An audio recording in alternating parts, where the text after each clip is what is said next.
C'est super facile à dire et c'est super facile à faire. Oui, voilà. Ce qui est plus dur à vivre quand on essaye de le faire, c'est que de voir qu'autour de soi, les gens ne le font pas. Moi, j'ai aucun problème avec pas prendre l'avion, et si tout le monde me disait, moi, si je prends pas l'avion, je pourrais jurer même là que je prendrai plus jamais l'avion. Oui. C'est juste que la pression sociale, elle est forte. Il y a des moments où on se laisse un peu aussi attirer.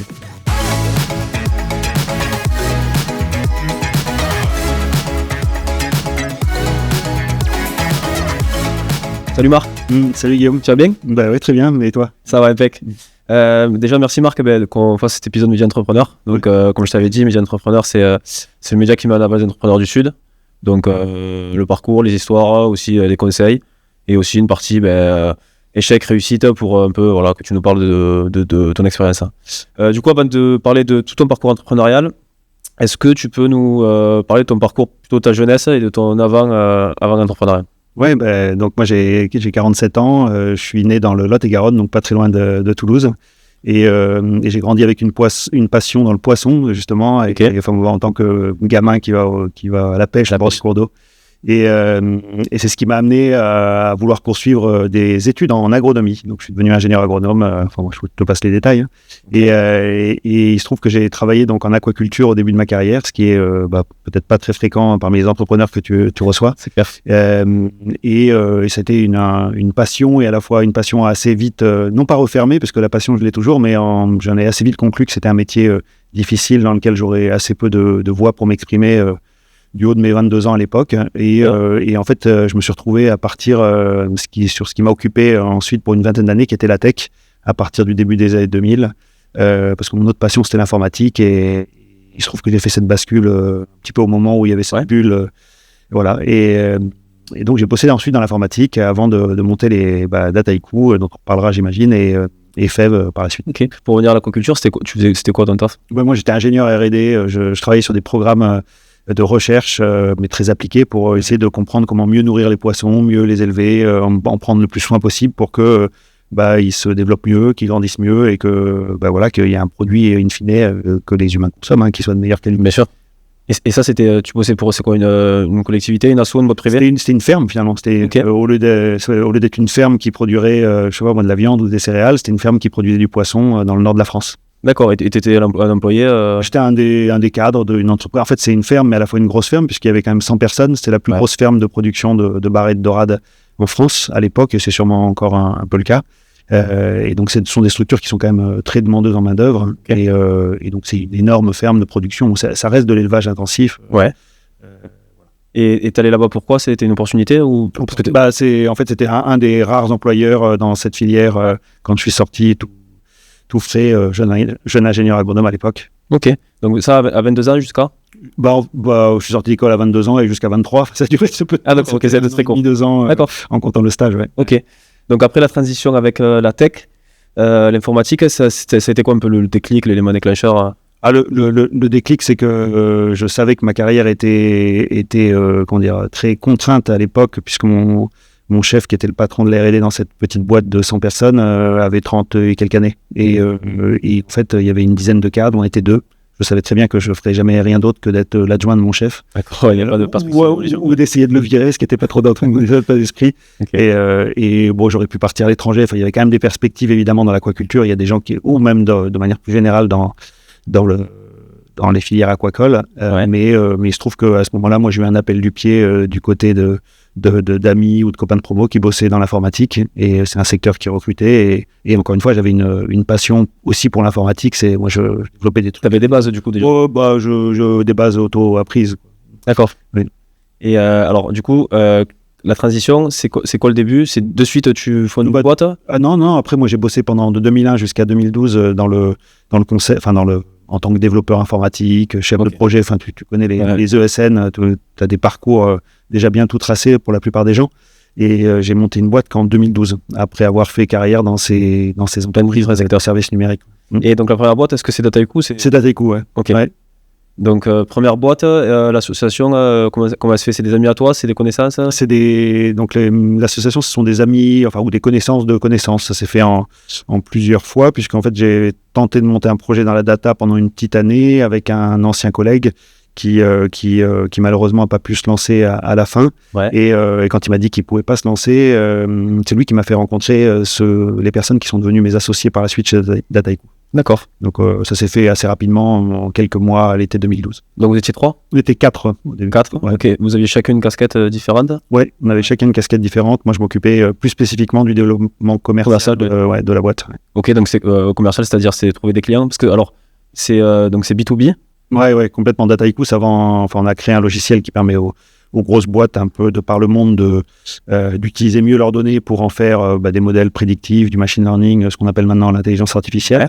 Oui, parce que l'IA, on en parle beaucoup maintenant, mais ça fait un moment que ça existe quand même. Oui, il y a des gens qui travaillaient là-dessus il y a 40 ans. Après, ça ne cesse de progresser, mais, oui, mais effectivement, c'est... À la base des algorithmes, etc., c'est de l'IA, au final. Bah oui, après, on pourrait débattre à l'infini, et je ne pense pas être la meilleure personne pour le faire, mais l'IA, au-delà de ce qu'on voit avec ce qu'on appelle la générative AI à l'heure actuelle, où il y a quand même effectivement, j'ai l'impression, un certain nombre de progrès. Il y a beaucoup de gens qui parlent d'IA depuis 5 ans et qui font des modèles prédictifs pour prédire les consommateurs qui sont susceptibles d'acheter, le meilleur produit à leur recommander. Et voilà, toutes ces choses-là sont des choses qui existent depuis très très longtemps et pratiquement depuis les débuts d'Internet. Et si on se rappelle d'où vient Amazon, c'est précisément des algos de recommandation de bouquins.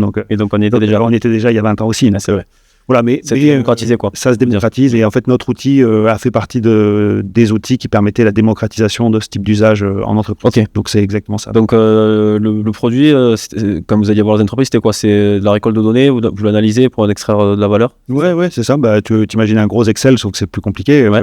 Imagine plutôt un logiciel de stats ou un truc un peu gros comme certains d'entre nous ont utilisé à l'école, et tu mets ça dans les mains d'un public de plus en plus large dans l'entreprise. Tout notre propos, c'était de dire que on va pas réserver ce type d'analyse ou de connaissances à des personnes en nombre extrêmement restreint dans l'entreprise, qui sont les experts statisticiens historiquement ou les data scientists maintenant, mais qu'il fallait élargir les publics et pouvoir travailler en collaboration avec des équipes marketing, des équipes logistiques, la direction générale. Et donc notre logiciel avait justement une volonté de rassembler un peu toutes ces personnes sur une même plateforme et de leur permettre de créer des usages en commun pour leur boîte, donc des algorithmes pour leur boîte. Et vous avez mis combien de temps pour sortir un produit fonctionnel sur le marché? Ça a pris du temps? 1 an et demi, 2 ans pour que les premières versions soient réellement opérationnelles. Ouais. Et du coup, moi, ce qui ça m'interroge, mais je trouve ça incroyable, c'est que ta première boîte, vous avez levé rapidement des fonds.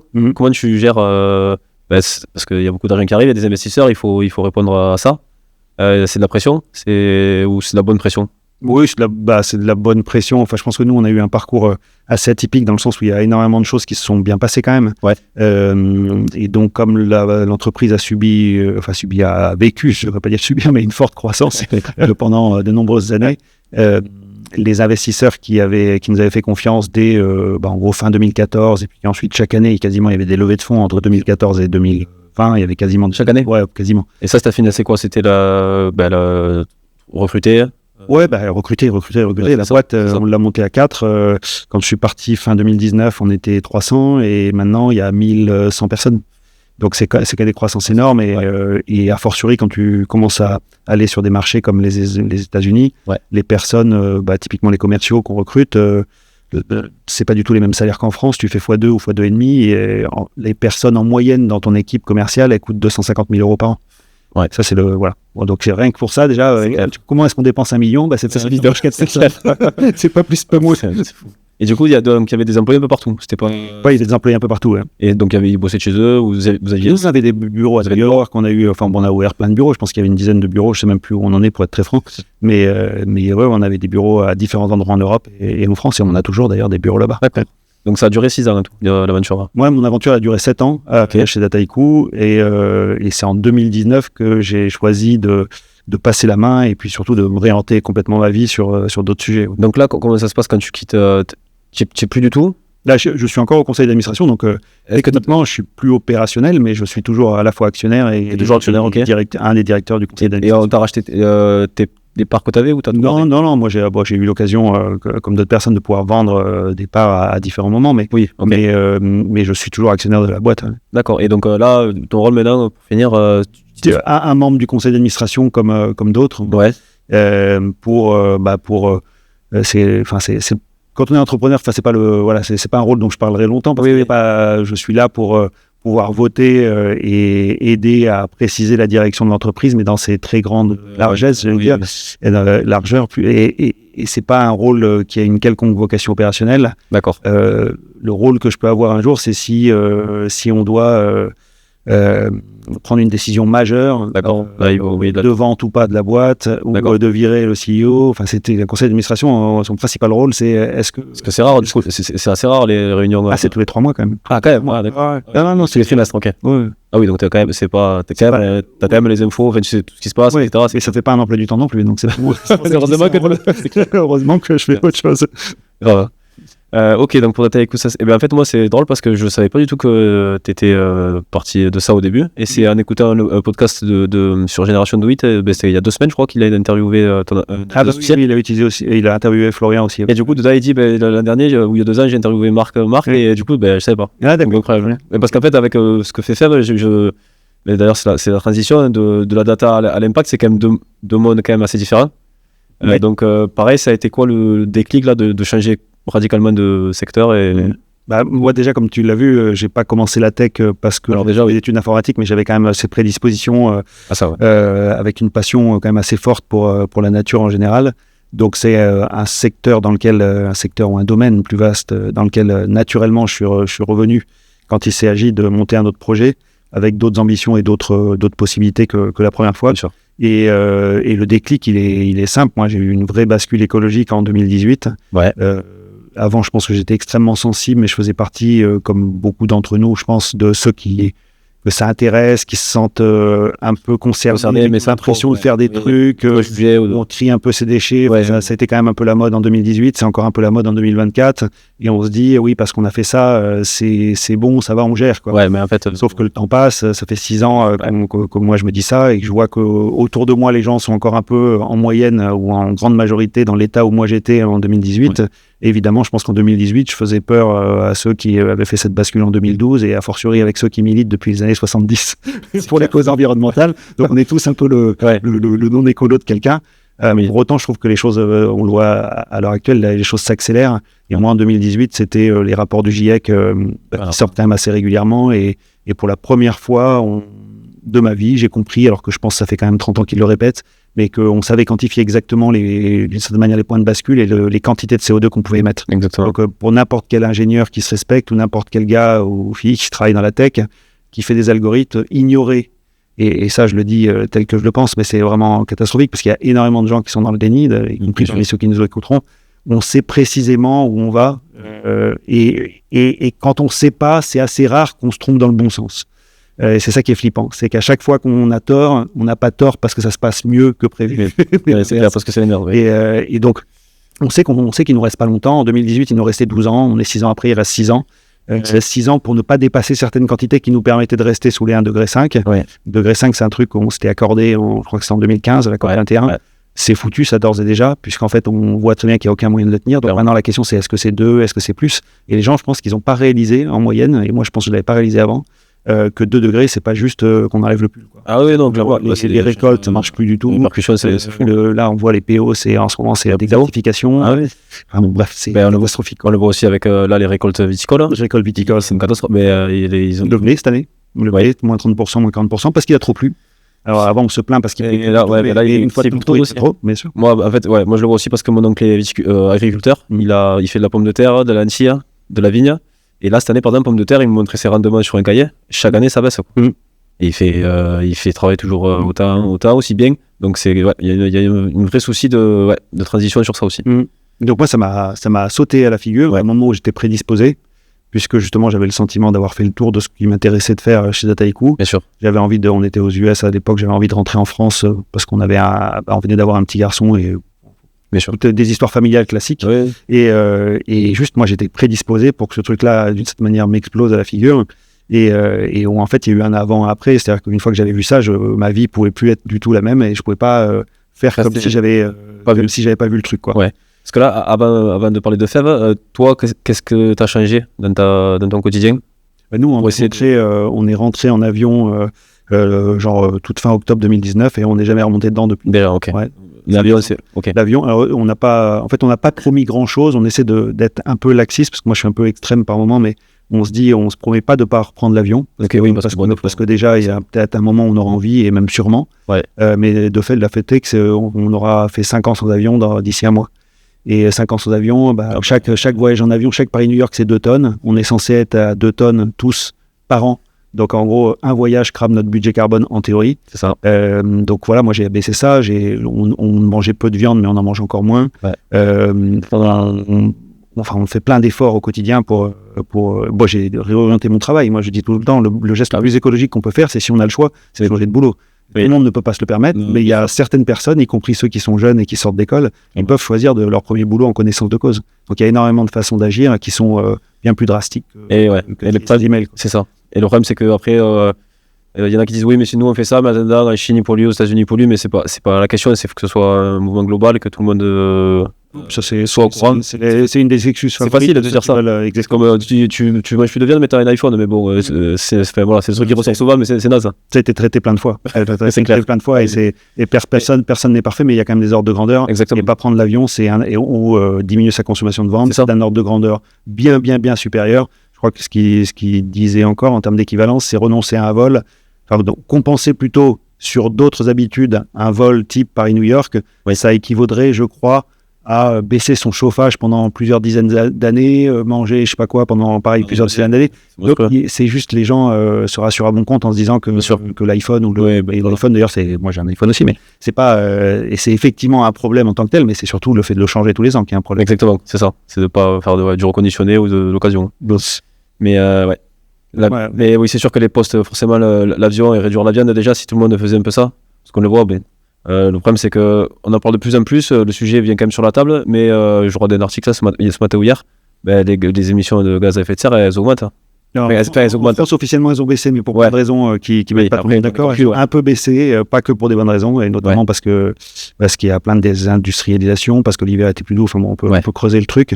Ça commence un petit peu à baisser. Je crois qu'en Chine, ça a baissé d'1%.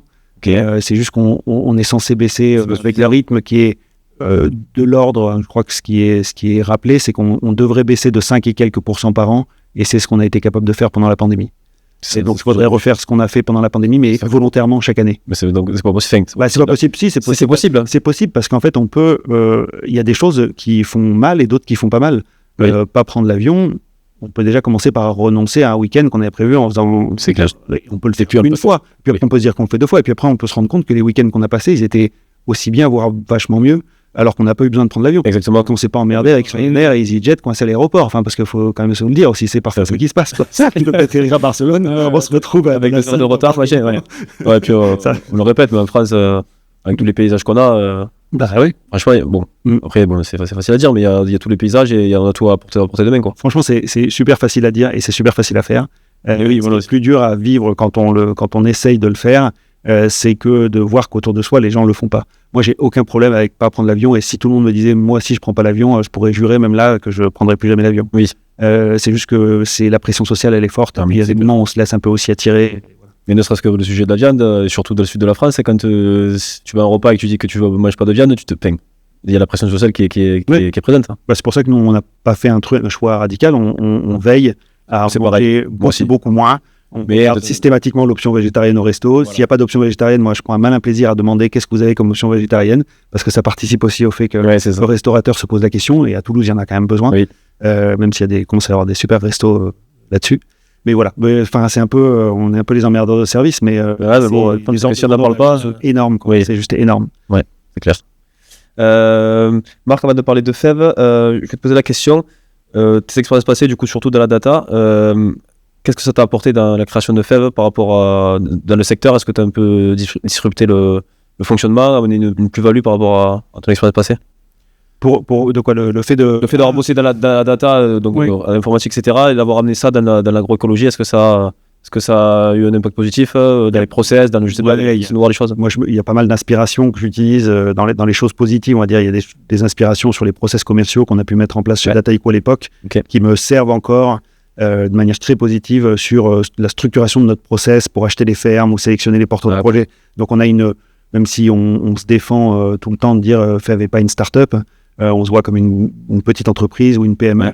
On n'est pas promis au même type de croissance, loin s'en faut que Dataiku, mais on essaie de s'appliquer une une rigueur dans les process et dans la façon de développer notre business qui est celle de l'agilité des bonnes startups. Ça nous a appris un peu.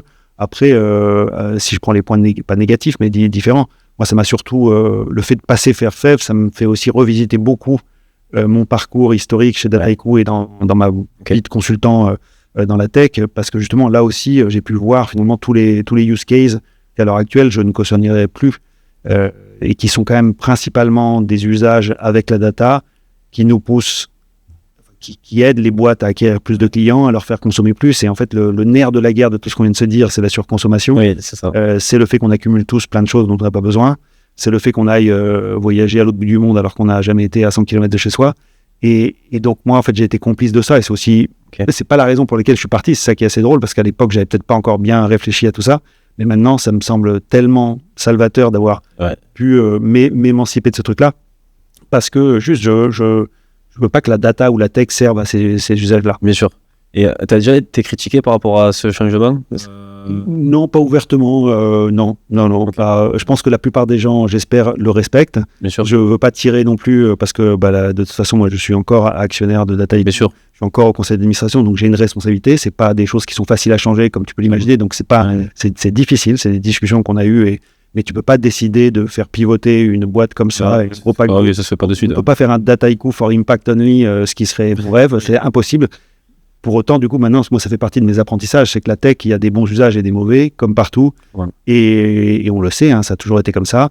Je pense qu'à l'heure actuelle, là, on commence à rentrer dans le dur du sujet et que la tech va devoir rassembler des gens qui ont des bonnes volontés, des énergies et qui mettent leur jus de cerveau à quelque chose d'utile et pas juste à créer, je voyais ça encore hier sur LinkedIn, des faux comptes d'influenceurs avec des workflows pas possibles pour générer des vidéos avec, alors c'est pas Midjourney, mais l'équivalent pour la vidéo. Et on montre des images de femmes relativement horribles en termes de la femme pour inciter les gens à voyager plus, quoi. Oui. Et je me dis, et ça, il y a en fait, c'est des bac plus 5, des bac plus 7 qui font à la fois les consultants, qui sont les clients, qui sont les ingénieurs, qui sont les gens qui font de la R&D. Mais arrêtez, ne faites plus ça, quoi. Sortez là, ça me fait penser à quand tu vois les revenus, je sais pas si t'as vu les revenus d'OnlyFans. Oui, j'ai vu ça. Là, c'est terrible. Hein. Ouais. C'est quand on a des sujets aussi importants à côté, on voit ça à côté, on se demande, je sais pas.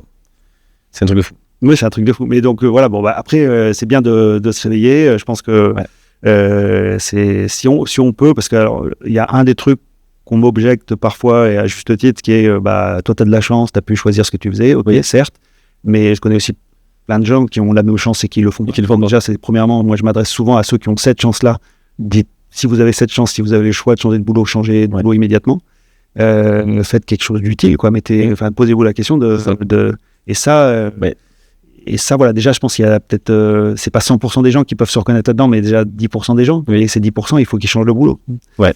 Voilà. Et après, il y en a plein qui j'espère, on me le dit parfois, ils sont reconnus dans ce type de propos et ça les amène à changer de boulot, tout en n'ayant pas assurer leurs arrières comme moi je l'avais fait à l'époque. Oui. Et ça, c'est des gens que j'estime vraiment. C'est des gens qui prennent des risques réels pour s'engager contre tout pour une cause. Tu vois, il y a des gens ils ont fait des assauts depuis toujours et ils ont pas un rond. Non. Et donc voilà, et cet engagement-là, il est chevillé au corps depuis toujours, ce qui est pas du tout mon cas, tu vois. Oui, mais ça, c'est les vrais, c'est les vrais qui s'engagent. C'est clair, surtout dans les assos en plus. Comme tu dis, ils ont pas trop de budget et puis ils font ça bénévolement souvent. Mm-hmm. Mais bon, ils ont vraiment la vocation et même que ce soit les assos aussi pour moi, le sujet pas mal m'intéresse sur la maltraitance animale, etc. Voilà, on le voit en ce moment avec Nico Clément, le gars qui est en prison là, comment il s'appelle déjà, Paul Watson. Ouais, tu vois, donc ça c'est cool, c'est parce que ça bouge et les gens quand même ont commencé à en parler, donc c'est fou. Mm. Parce que les baleines c'est cool, ça réunit tout le monde au-delà de l'écologie. Oui. Et encore j'ai vu les trucs aux îles Féroé là, ça me... Ah oui. Je sais pas, je comprends pas comment c'est possible. Mais bon, ça c'est un sujet. Du coup, Marc, FEV, c'est quoi les origines à la base, l'idée, est-ce que tu es seul, est-ce que tu t'associes, est-ce que tu es seul, comment ça on est 4 à nouveau. Moi, j'ai bien aimé ce dispositif. On était 4 au début, maintenant on est 3. Okay. Mais j'aime bien l'idée d'être à plusieurs. Ouais. C'est un exercice qui est contraignant pour moi parce que j'aime bien.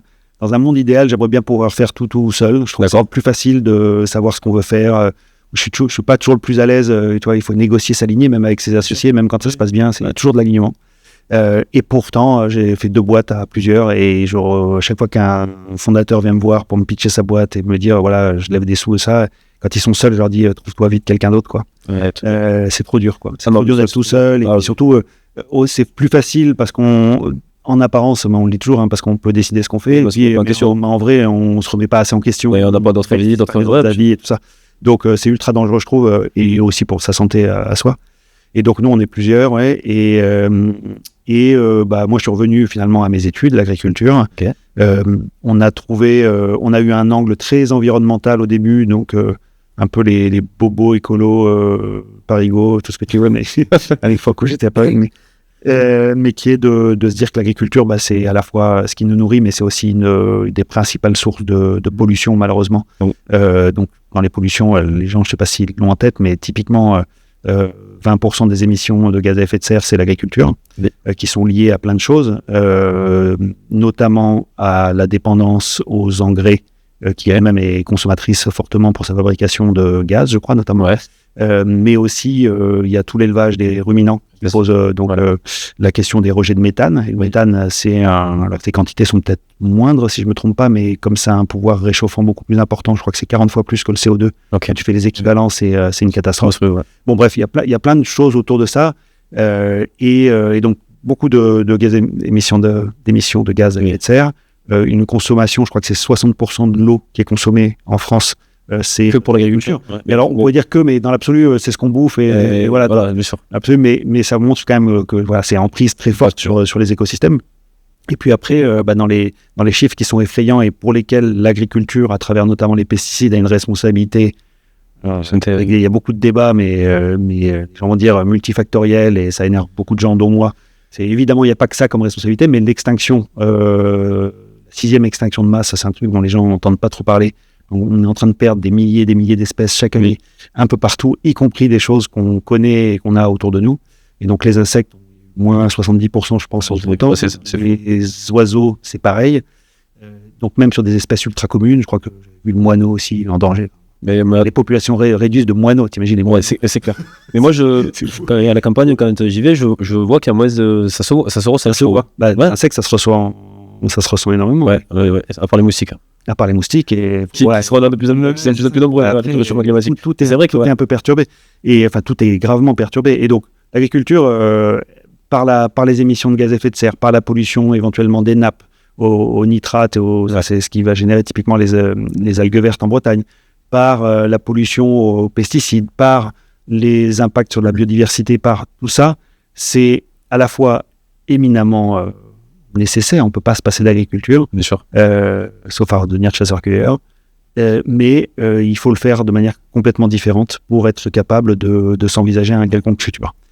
Tout ça dans un contexte où on a tellement déréglé le bazar que avant on avait 1 ou 2 mauvaises années sur 5, disent les agriculteurs. Maintenant on a 1 ou 2 bonnes années sur 5. C'est ça. Et donc quand on dit aux agriculteurs, vous avez différentes cultures et tout, et puis vous allez vous en sortir, et puis les cours des matières premières, une fois c'est haut, une fois c'est bas. Non, en général, quand même, c'est de plus en plus fréquent de tomber à cause de la météo, à cause des conditions de marché ou à cause d'autres choses sur une mauvaise année, qui fait que le métier est devenu extrêmement difficile à pratiquer, quoi. Est-ce que vous avez un souci par rapport à la relève? On voit qu'il y a beaucoup d'agriculteurs qui n'ont pas de relève, les enfants qui ne veulent pas reprendre, etc. Est-ce que ça, c'est un souci dans ton... Du coup, alors j'ai pas dit ce que je fais, mais on aide justement cette nouvelle génération à s'installer. Donc, quand tu dis nouvelle, c'est les plus jeunes. Alors, je dis nouvelle génération parce que les gens, ils s'installent. Quand on dit s'installer, c'est reprendre une exploitation en tant que chef d'exploitation. C'est comme quand toi, tu crées ta boîte après avoir éventuellement été salarié dans ton domaine d'activité. Donc là, je parle de ceux qui deviennent chefs d'exploitation. Ils vont s'installer assez rarement, même si ça arrive aux alentours de leur vingtaine ou à la sortie de l'école. Ils vont s'installer plutôt à 30, 35 ou 40 ans. Il y a un peu un couplet en agriculture où tu es considéré comme jeune avant 40 ans et vieux après, parce que notamment il y a une aide qui s'ppelle la DGA. C'est de l'Europe, c'est de l'Europe ou pas? Non, je croyais que c'était français, mais là je vais peut-être te dire une bêtise. Mais en tout cas, ça existait en France avant d'être plus dans un contexte européen. Mais la dotation de jeune agriculteur t'aide à t'installer à partir du moment où tu as moins de 40 ans. Donc il y a beaucoup de gens qui, quand ils approchent des 40 ans, passent le pas à ce moment-là. Et donc cette nouvelle génération, pour s'installer, nous, ce qu'on s'est dit avec FEF, c'est que le meilleur moyen de biaiser un petit peu le jeu en faveur d'une forme d'agriculture plus vertueuse pour l'environnement et même socialement, j'allais dire, c'était de le faire au moment où justement il y a une passation de témoins entre l'ancienne génération et la nouvelle, sans quoi il faudrait s'amuser, et ça serait pas très plaisant, à essayer de faire changer des pratiques chez des gens qui ont déjà 30 ou 40 ans de métier et qui sont pour beaucoup usés et fatigués par ce métier-là. Et moi, je dis souvent, nous on leur tape pas dessus parce que l'agriculture, on est tous responsables de son état actuel, par notre volonté de dépenser de moins en moins dessus, par le fait de s'autoriser collectivement avec nos pays à importer tout et n'importe quoi du reste du monde. Donc on est tous en tant que consommateurs, quand on va au supermarché, complices de cette forme d'agriculture qui déconne en ce moment. Donc c'est pas on va pas. Mais par contre, on les laisse partir tranquillement à la retraite parce que la réalité, c'est que c'est déjà trop dur pour eux, donc on va pas leur ajouter une couche. En revanche, les nouveaux, nous, on décide de les aider très particulièrement sur le point qui est le plus critique pour eux et qui est l'achat de leur ferme. Et le financement de leur ferme, Et donc, une ferme, ça va coûter 500 000, 700 000, 1 million, 2 millions. Ces cas-là, ça dépend de la surface, du matos qu'il y a, ce qu'il y a à l'intérieur. Alors, nous, on ne finance pas le matos. C'est juste le foncier, donc les hectares, les bâtiments d'exploitation, de travail, de stabulation, de hangar, de stockage, tout ce que tu veux.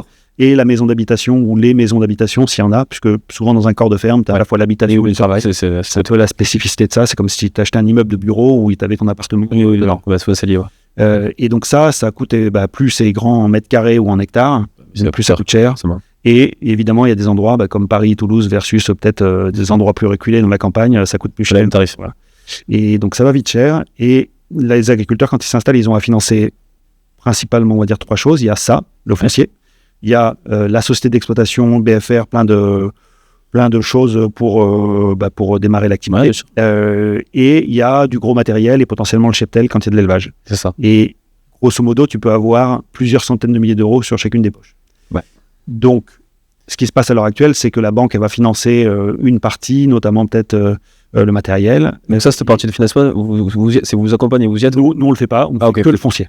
Vous accompagnez que sur le foncier? Ouais. Ok. Et donc la façon dont on fait ça, c'est qu'on va chercher des citoyens. On leur demande d'investir dans notre foncière solidaire, qui est faible.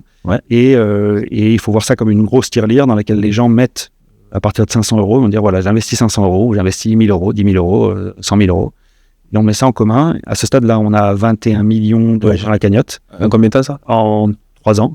C'est des bons chiffres pour vous? Ouais, super chiffre. Il y avait un objectif? Non, au début, on a ça. D'accord, oui. Là, maintenant, on a des objectifs du coup encore plus grands, évidemment. Mais je pense que si on nous avait dit ça il y a 3 ans, on aurait été quand même très content. On aurait signé. Donc là, les 20 millions, c'est que des particuliers? C'est des particuliers. Maintenant, il commence à y avoir quelques institutionnels, mais qui représentent souvent des particuliers. Donc, typiquement, la Banque des territoires.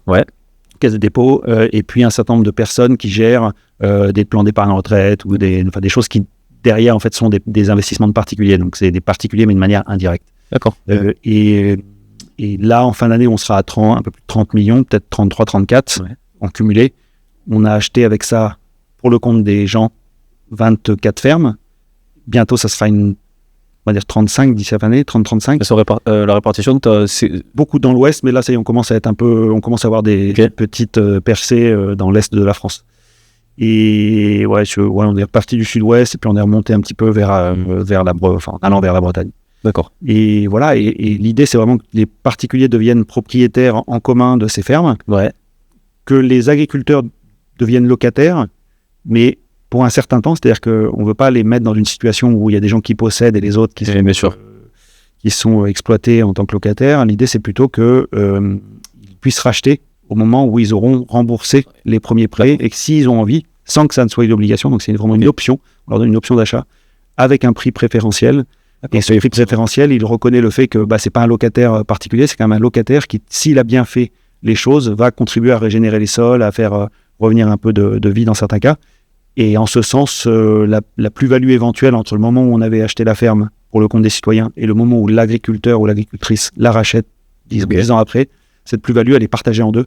C'est-à-dire que si les citoyens qui auraient pu se voir récompensés de 20 ou 30% de plus-value, ils vont abandonner 10 ou 15% de cette moitié.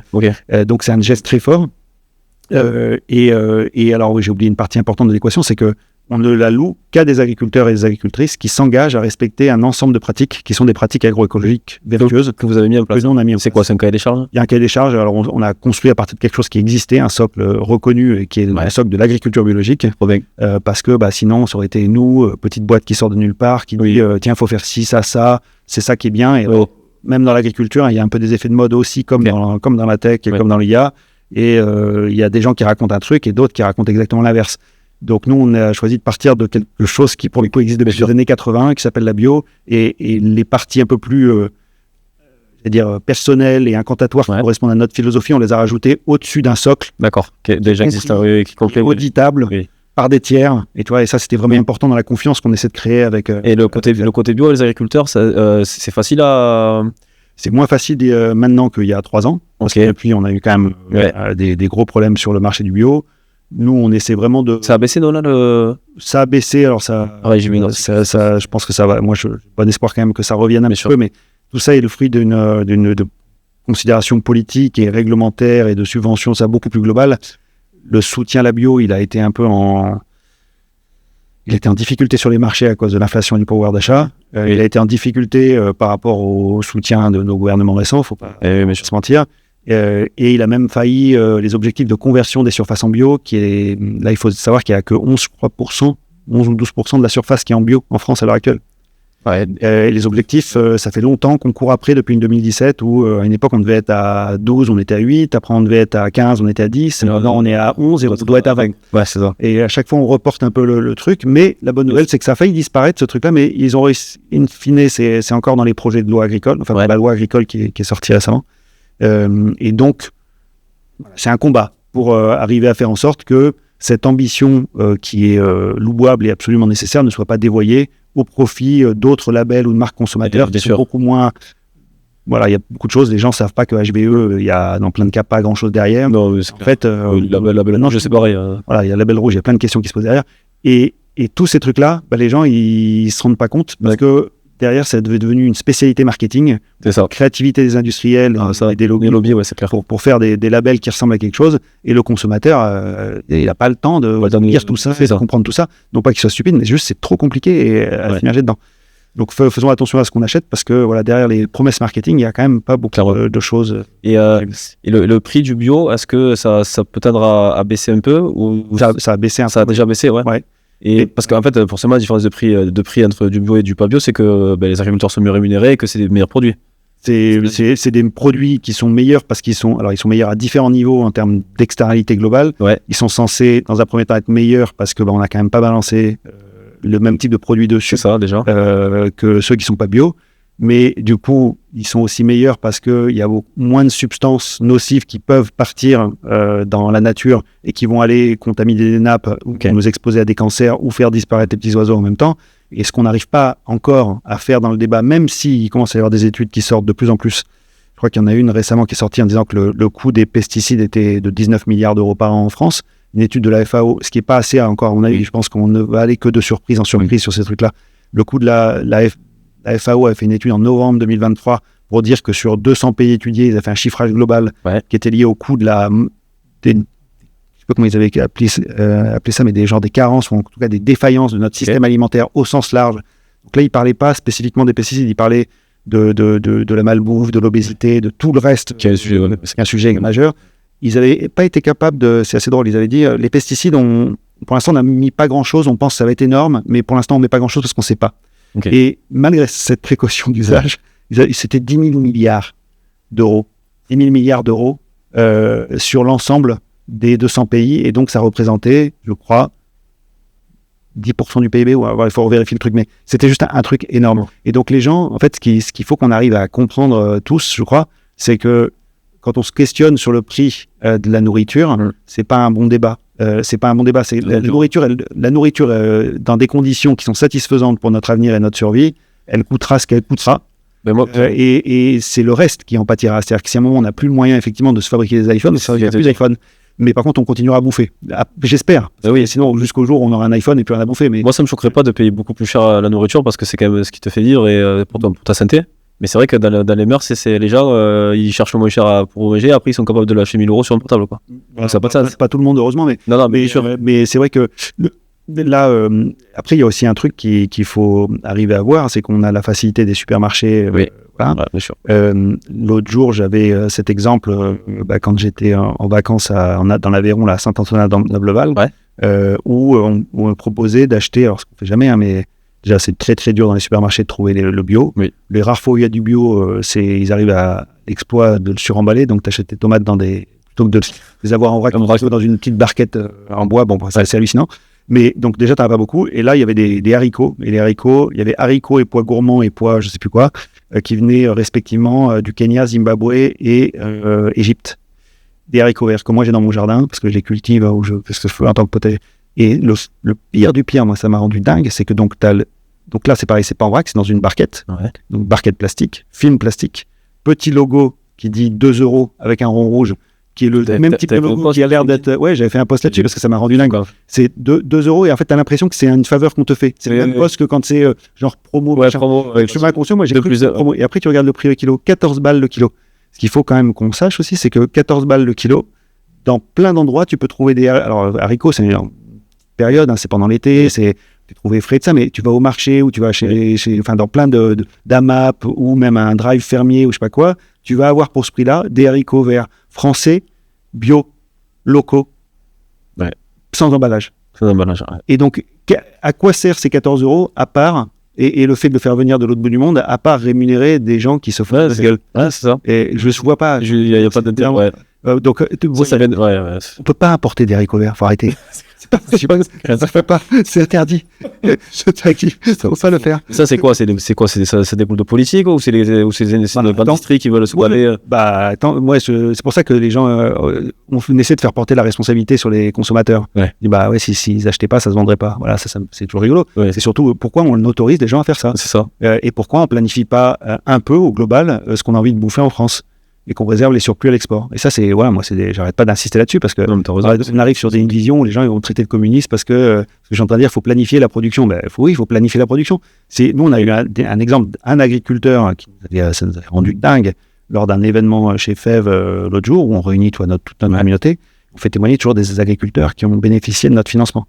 Et il nous a raconté qu'il n'avait pas réussi, il savait pas quoi semer. Et je dis, pourquoi tu sais pas quoi semer demain? Il me dit, pendant 4 semaines, 5 semaines, on savait pas quoi semer, on savait pas ce qu'il fallait faire. Et du coup, tout le monde intrigué. Et moi, je pensais qu'il allait nous dire, la météo, on ne peut pas rentrer dans le champ, c'est pas le bon moment, telle façon de semer, ça marche pas, c'est pas... Non, la raison était haute, il savait pas quoi semer parce qu'il savait pas de quoi le marché dans 6 mois serait fait. Donc, c'est ça la réalité. Il y a des gens qui sont obligés de regarder les prévisions météo. Ça, c'est le quotidien difficile des agriculteurs. Mais il faut aussi regarder sa petite application en bourse, les cours du blé, le machin, le truc, pour ensuite prendre un pari, parce que le cours d'aujourd'hui, c'est pas le cours dans 6 mois. C'est ça. Est-ce que, par rapport au contexte géopolitique de l'Ukraine, de la guerre au Proche-Orient et tout ça, qu'est-ce qui va me tomber sur la gueule non, c'est pas ça l'agriculture. C'est clair. Pas faire ça. Non, ouais. Ok, ouais. Du coup, là, toi, si tu as une vision un peu de l'agriculture française là, dans les 10-20 prochaines années, ce serait quoi? Non, moi, ma vision, elle est si, déjà, ça serait quand même de réfléchir à ce qu'on veut faire collectivement, est-ce qu'on aimerait produire en interne pour maximiser réellement notre autosuffisance. On a un pays assez grand, on a des climats très variés, on a des paysages très variés, on a des compétences très variées, on a des régions qui produisent plein de trucs, donc autant certains pays, ça peut être plus difficile d'avoir, mais nous, on peut produire plein de choses pour manger de manière satisfaisante. Je pense qu'il y a une question à se poser sur la place de la viande. On doit réduire les surfaces. Ce qui est dur à comprendre parfois, c'est que la viande, elle mange beaucoup de choses que nous. La vache, pardon. La vache mange beaucoup de choses, la vache ou autre, mais mange beaucoup de choses que nous, on peut consommer en direct. Et que, de la même manière que nous, quand on a, heureusement d'ailleurs, quand on mange 1 kilo, on ne grossit pas d'1 kilo à chaque fois. C'est vrai. Heureusement que non. Et les ruminants et les autres animaux d'élevage, c'est évidemment pareil. Et donc, il faut donner beaucoup de nourriture pour ensuite avoir, après, c'est ce qu'on appelle des facteurs de conversion. Dans le marketing, tu as des indices, tu as des taux de conversion. Là, c'est pareil, tu as des taux de conversion. Les taux de conversion, ils sont très faibles. Il faut, pour des gros animaux comme les ruminants, on va dire 10 calories végétales pour produire 1 calorie animale.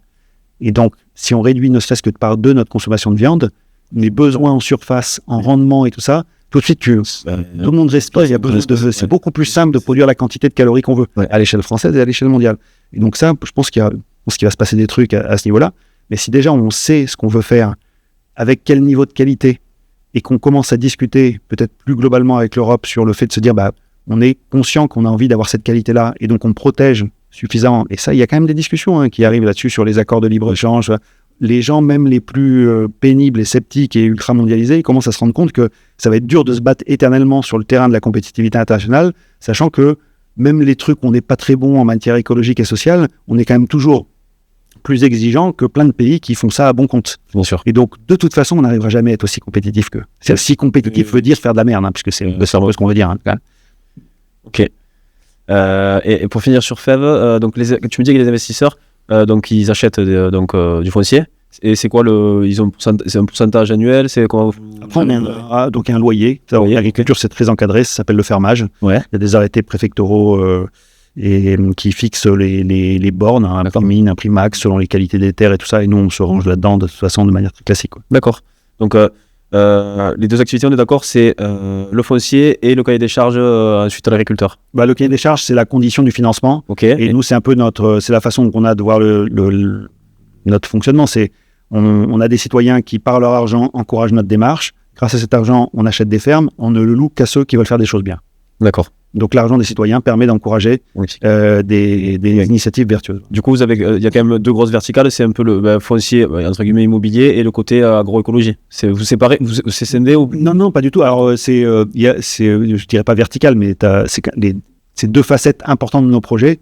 C'est épargne citoyenne, c'est achat immobilier effectivement de ferme, et c'est agroécologie qui est permis par tout ça. Mais il y a rien qui... Tout ça fonctionne ensemble et il n'y a pas ni de question de vertical et ça. Le truc que j'ai pas mentionné, qui est quand même important pour ceux qui seraient intéressés, c'est que investir dans l'immobilier, dans les fermes, c'est critique, c'est essentiel, c'est beaucoup mieux que d'investir dans d'autres types d'immobilier à mon sens.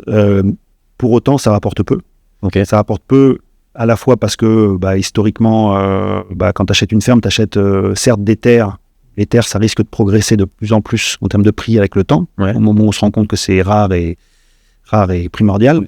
Pour autant, le reste de l'exploitation, c'est une maison d'habitation en campagne, dans des endroits plus ou moins reculés, des bâtiments d'exploitation dans un état qui est parfois bon, mais parfois moins bon. Et donc, tu peux imaginer que cette partie-là, c'est pas un investissement immobilier rêvé, plutôt que d'acheter un appartement en plein centre de Toulouse. Et donc, ça rapporte peut-être un peu moins, mais comme on est dans une initiative qui est reconnue avec un agrément qui s'appelle ESUS. C'est utilité publique ? Bon, alors c'est pas utilité publique au sens des associations, c'est entreprise solidaire d'utilité sociale. Okay. Et grâce à ça, on est éligible pour tout investissement d'une réduction sur l'impôt sur le revenu des particuliers à hauteur de 25% des sommes investies. Donc concrètement, la personne émet 1 000 € on va dire en 2024, avant la fin de l'année, sur sa déclaration qu'elle fait en mai 2025, elle récupère 25% de ça, donc 250 € de réduction. D'accord. C'est une défiscalisation. Mais c'est du don. Alors, pas comme du don, mais c'est un pourcentage élevé. D'accord. Mais ça permet d'avoir, au lieu d'être sur un rendement qui classiquement tournerait autour de 2%, ça permet pour les particuliers qui investissent d'être aux alentours de 7% au global sur leur placement, ce qui en fait en vrai un bon placement.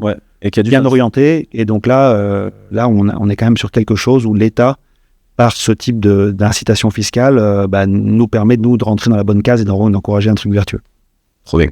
Là d'ailleurs ça me faisait penser, j'ai vu un truc il n'y a pas longtemps par rapport à la production d'huile d'olive, qu'en Espagne etc. c'est très compliqué avec le climat, et apparemment dans le sud de la France c'est une culture qui va se développer. Je sais pas si vous avez des infos sur ça. Pas d'infos, mais malheureusement, j'aurais tendance à penser que ça doit être vrai, ce que tu as dit, parce que juste le climat remonte. Hein. C'est ça. Donc, et après, des oliviers, il y en a quand même déjà dans le sud de la France. Donc, c'est pareil pour les domaines viticoles, ça va monter dans le nord de la France parce que ça va être compliqué ici. Si tu veux investir dans le vin, je pense que tu investis en Angleterre et dans le nord de la France. Ouais, c'est vrai. Rigole, mais c'est pas bon. C'est pas bon. C'est vrai que c'est historiquement, dans le sud, c'est quand même le vin. Mais ouais. Trop bien pour faire, c'était super intéressant. J'aime bien finir à chaque fois avec les invités avec des petites questions qui sortent un peu du cadre. Est-ce que tu fais du sport ? Oui, je fais du sport, je fais du paddle. Mais c'est vrai, paddle. Toujours autant ? Non, maintenant c'est 2 fois par semaine. Ouais. Et je fais du vélo pour y aller, donc c'est mon moyen aussi donc surtout pas aller au sport en voiture. Moi, c'est ma devise. Donc trop bien. On va commencer le match d'ailleurs. On va commencer avec. Ça, est-ce que tu as un livre ou un documentaire qui t'a inspiré Ouais, moi historiquement, mais j'en ai déjà parlé à d'autres endroits, mais historiquement, ça m'a le livre de la ferme du Bec et Loin, nourrir la terre, nourrir les hommes, guérir la terre, m'avait beaucoup inspiré. Okay. Ça, c'est un truc qu'on pourra donner la référence. Et puis, mais plus récemment, un livre qui se lit bien et qui est ultra intéressant pour comprendre un peu tous nos présupposés ou toutes les choses qui déconnent en termes de croissance économique ou de mondialisation. Moi, j'ai adoré le livre de Timothée Paric, Ralentir ou périr. Oui, j'ai vu ça. C'est génial, ça se lit super facilement, c'est ultra bien documenté et ça fait beaucoup réfléchir. Donc ça, c'est un petit régal à lire pour ceux qui ont envie de se lancer dans ces thématiques-là. Trop bien. Est-ce que tu as deux conseils à donner à des entrepreneurs, soit général, soit des entrepreneurs qui voudraient se lancer dans l'impact? Est-ce que tu as des conseils pour les jeunes ou les moins jeunes? Ouais, déjà pour les entrepreneurs en général, c'est de se lancer dans l'impact. Oui, donc mais moi je le vois, nous on est une jeune boîte, on fait de la vidéo, mais j'en parle souvent et j'aimerais faire des vidéos que pour des boîtes à impact, on bosse avec Impact, etc. Ouais. Ça aurait du sens d'arriver à pivoter, de faire que ça, tu vois. Ouais. Parce que c'est quand même de la com, etc. Mais si c'est de la bonne com, dans le bon sens. Carrément. À mon échelle, il y en a qui font ça. On connaît pas mal de gens là, dans l'écosystème qui ont dédié leurs compétences marketing ou com ou à l'impact pour se dire, parce que alors voilà, il faut pas se méprendre, hein. Moi il y a beaucoup de moments où je suis vent debout contre la pub et tout ça, mais dans le monde de demain, il y a même malgré toutes les bonnes intentions, il y a pas tout qui va décroître. Il y a aussi il y a plein d'initiatives pour réparer du lien social, pour inventer des nouveaux modes d'utilisation. Typiquement, on parle beaucoup de l'économie de l'usage, la fonctionnalité ou du partage. Oui. Ça, c'est des trucs auxquels je crois beaucoup. Il y a un moment, on va quand même en avoir ras le bol d'acheter notre perceuse ou notre tondeuse alors que le voisin, il a la même à côté. Donc, il y a plein de choses pragmatiques qui sont inventées. Et moi, je pense que c'est là-dedans que, des entrepreneurs idéalement peuvent et doivent se lancer, et deux, pour les gens entrepreneurs comme toi qui ils sont sur des fonctions comme la com, ou même tu pourrais dire sur le juridique et tout ça. Bien sûr. Il y en a de plus en plus qui se disent maintenant je bosse que pour ça. Et pour moi cette segmentation, presque ce petit chantage d'un moment d'avoir les meilleurs talents qui vont se dire non mais moi je bosse plus pour n'importe qui et pour faire n'importe quoi, moi je trouve ça génial parce que c'est un des rares espoirs de transition effective en matière notamment aussi de fuite des talents, tu vois, de dire les gens, ils vont sortir de l'école, ils auront fait les meilleures, belles écoles, les mecs super intelligents, et de plus en plus, il y en a qui vont aller vers l'impact et qui seront plus déboulonnables à coût de gros salaires par les plus gros pollueurs de la planète. C'est ça. Et voilà, et moi je pense que c'est de là que va venir le changement s'il doit venir. C'est trop bien. Et dernière question, si tu devais me conseiller d'inviter 2 personnes sur Média Entrepreneur, est-ce que tu as des idées de... Ouais, c'est dans les deux cas avec un prisme impact et des gens qui ont fait... moi, des gens que j'admire le plus, c'est ceux qui s'engagent et qui bifurquent. Et donc, tu as Jean-Philippe Descas, que je te conseillerais bien, qui, lui, était entrepreneur, il a bossé en Asie, il était dans le gaming, enfin, il a fait tous les trucs qui comme moi, qui et maintenant, il fait une thèse sur la décroissance, quoi. Et il est super passionnant, et il est bien remonté aussi, donc si tu as envie d'un épisode un peu engagé, un peu plus engagé, ça peut être bien. Et puis moi j'aime bien aussi, c'est dur parce qu'il y a sûrement plein de personnes, mais j'aime bien Guillaume Blanc de Merci Yanis.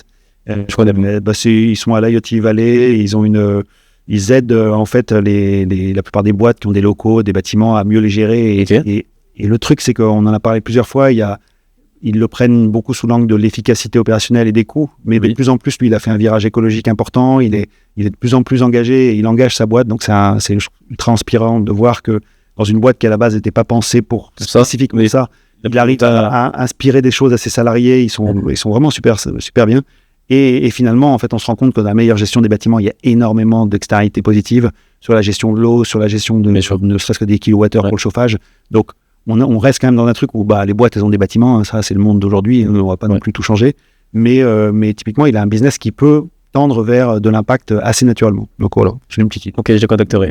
Top. Écoute, merci beaucoup Marc, c'était ultra intéressant, ultra enrichissant, et merci, à bientôt. Merci à toi pour l'invite. Merci Marc.